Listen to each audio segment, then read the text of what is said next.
this year. Through a stroke of fate, I was handed a client who found herself up against the most powerful man in the free world. Headline writers know her only by her occupation, but I, like so many of you, have come to know Stormy Daniels for her courage, her fortitude, and her belief in right and wrong. Because however cruel and unusual and corrupt Donald Trump may be, this we know, and that is he is a fighter, is that we have a tendency to bring nail clippers to a gunfight.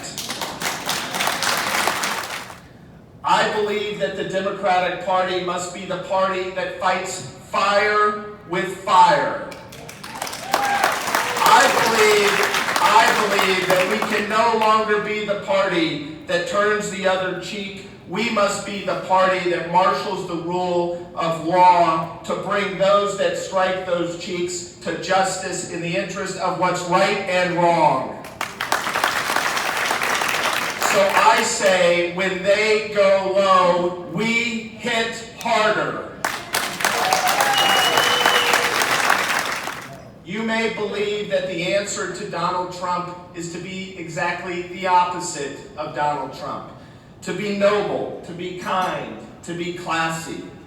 And make no mistake, I am for all of those things. But tonight, with our nation under an unprecedented assault by a con man who fights only for himself and degrades the vulnerable and the powerless that depend on us most, I believe that we must honestly ask ourselves and each other, can those that need us most afford our gentleness? When you're fighting for the values of love, you can't afford to fight lovingly. If you want peace, prepare for war, the old Latin saying goes. And in that spirit I say, if we want a more inclusive, tolerant, kind, gracious, welcoming America, we must be willing to do battle for it every day. But let me say this, in the age of Donald Trump, despite the dumpster fire of his presidency, we cannot afford as a party to fight only against. We must also fight fiercely for Davids. We Democrats must fight to put Americans back to work in stable, high-paying jobs across the country. We must fight for Medicare for all. We must fight to finally ratify the Equal Rights Amendment.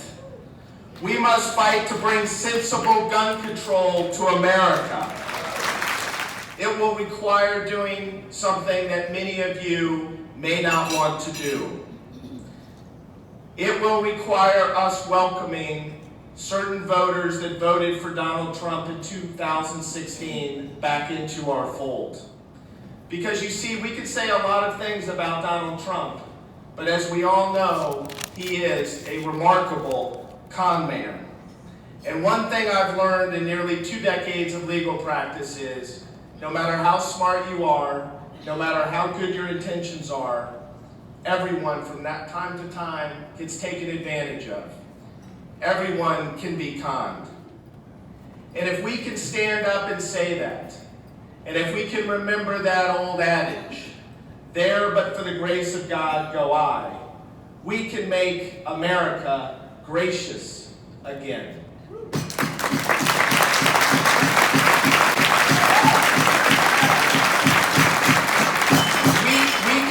America kind again.